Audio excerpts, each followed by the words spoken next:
Hello friends, मेरा नाम जगविंदर है। अगर आपको मेरे वीडियोस पसंद आ रहे हैं तो आप वेब ब्राउजर में इस एड्रेस को एंटर करके मेरे चैनल तक पहुंच सकते हैं और सब्सक्राइब बटन को क्लिक करके जो भी मैं लेटेस्ट वीडियोस अपलोड करता हूं उसकी इन्फॉर्मेशन आप अपने मेल बॉक्स में ईमेल से ले सकते हैं। इसके अलावा जब आप वीडियोस देख रहे होते हैं तो यहाँ पे भी सब्सक्राइब बटन है, इसको क्लिक करके भी आप सब्सक्राइब कर सकते हैं। अगर आप मेरे साथ ट्विटर या फेसबुक से कनेक्ट होना चाहते हैं और लेटेस्ट इन्फॉर्मेशन चाहते हैं कि आपको सबसे पहले उसके बारे में पता लगे तो आप मेरे फेसबुक पेज के साथ कनेक्ट होके ये इन्फॉर्मेशन ले सकते हैं। मैंने कुछ ब्लॉग बनाए हैं और आप इस लिंक को क्लिक करके या वेब ब्राउजर में jagvindarsingh.blogspot.com को एंटर करके भी ब्लॉग तक पहुंच सकते हैं और यहां से स्क्रॉल डाउन करके देखिए किसी भी लिंक को क्लिक करके आप कोई भी वीडियो वॉच कर सकते हैं। तो इस शॉर्ट मैसेज के बाद चलिए वीडियो को कंटिन्यू करते हैं।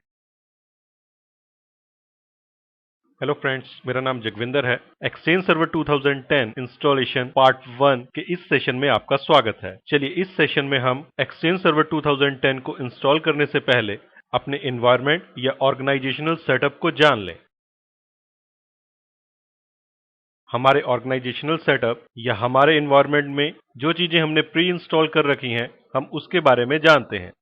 सबसे पहले हमने एक ऐसा सर्वर परचेज किया जो मेरी हार्डवेयर रिक्वायरमेंट्स को पूरा करता था, उन हार्डवेयर रिक्वायरमेंट्स को जो एक्सचेंज सर्वर 2010 इंस्टॉलेशन के लिए जरूरी है। इस सर्वर के ऊपर हमने ऑपरेटिंग सिस्टम इंस्टॉल किया और जो ऑपरेटिंग सिस्टम हम यूज कर रहे हैं वो है विंडोज सर्वर 2008 R2 एडिशन।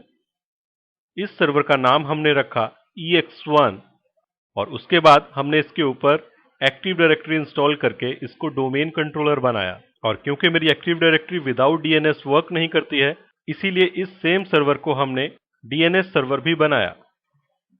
हमारे डोमेन का नाम है king.jst और IP एड्रेस जो हम यूज कर रहे हैं वो है 10.10.10.147। इसके अलावा जो मेरे एनवायरनमेंट में फंक्शनल लेवल्स हैं वो डोमेन का और फॉरेस्ट का दोनों के दोनों फंक्शनल लेवल विंडोज सर्वर 2003 या हायर होने चाहिए। मैंने अपने एनवायरनमेंट में इसको विंडोज सर्वर 2008 R2 रखा है, तो मेरे डोमेन का और फॉरेस्ट का functional level Windows server 2008 R2 है। एक्सचेंज सर्वर 2010 इंस्टॉलेशन से पहले हमें कुछ और चीजें भी इंश्योर करनी होती हैं, जैसे कि मेरा ग्लोबल कैटालॉग सर्वर और स्कीमा मास्टर सर्वर दोनों के दोनों उन सर्वर्स के ऊपर होने चाहिए जिनके ऊपर हमारा Windows server 2003 with service pack 1 या उससे बाद का ऑपरेटिंग सिस्टम हो। इसके अलावा मैंने अपने एनवायरनमेंट में एक्सचेंज सर्वर 2010 माइक्रोसॉफ्ट साइट से डाउनलोड कर लिया है। मैंने एक और एप्लीकेशन जो आपको बताई थी 2010 office system converter Microsoft filter pack को भी डाउनलोड किया है माइक्रोसॉफ्ट साइट से। 2 ड्राइव्स क्रिएट की हैं, C जिसके ऊपर मेरा ऑपरेटिंग सिस्टम डला हुआ है और E ड्राइव जिसके ऊपर हमने इंस्टॉलर और माइक्रोसॉफ्ट फिल्टर पैक रखा हुआ है। और इंस्टॉलेशन को स्टार्ट करने से पहले जो इंस्टॉलर मेरा कंप्रेस फॉर्म में है उसको मुझे अनजिप करना पड़ेगा। तो ये मेरे ऑर्गेनाइजेशन का सेटअप है जहां पे मेरे पास ये सर्वर है और इस तरह का सेटअप मैंने रेडी कर रखा है।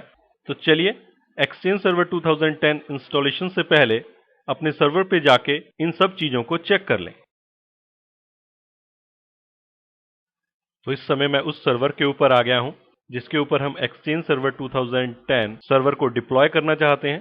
तो देखिए, जैसा कि मैंने आपको बताया था कि IP एड्रेस 10.10.10.147 है, मेरे सर्वर का नाम EX1 है और डोमेन का नाम king.jst है, यानी कि FQDN जो बन गया है फुली क्वालिफाइड डोमेन नेम वो है ex1.king.jst।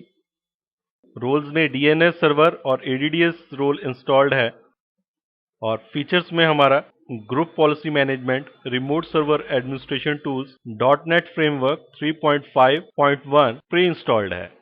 फंक्शनल लेवल को जानने के लिए हमें active directory domain and trust को ओपन करना पड़ेगा। तो उसके लिए मैं स्टार्ट पे क्लिक करके एडमिनिस्ट्रेटिव टूल्स और यहां से active directory domains and trust पे जाके active directory domain and trust snap in को ओपन करता हूं।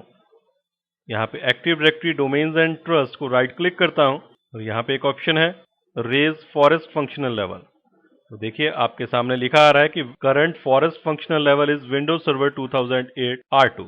इसी तरीके से डोमेन को राइट क्लिक करके दोबारा से सिलेक्ट करता हूं कॉन्टेक्स्ट मेनू में से रेज डोमेन फंक्शनल लेवल। देखिए यहाँ पे भी बता रहा है तो देखिए यहाँ पे भी लिखा आ रहा है कि current domain functional level Windows server 2008 R2। इसको क्लोज करते हैं।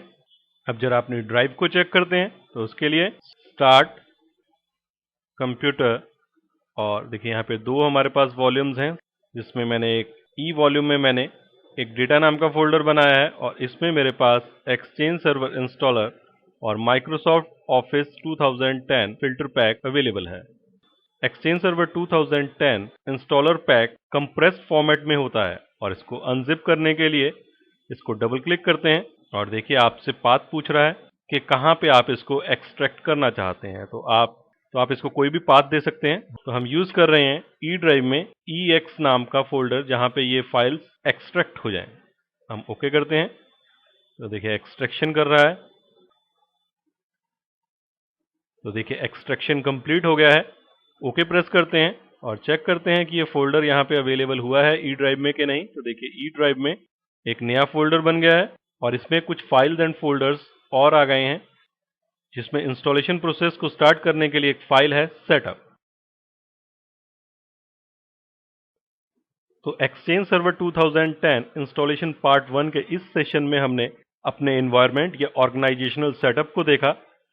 हमने उस सर्वर के बारे में जाना जिस सर्वर के ऊपर हम एक्सचेंज सर्वर 2010 डिप्लॉय करना चाहते हैं। तो इस सेशन में इतना ही। Thanks for listening.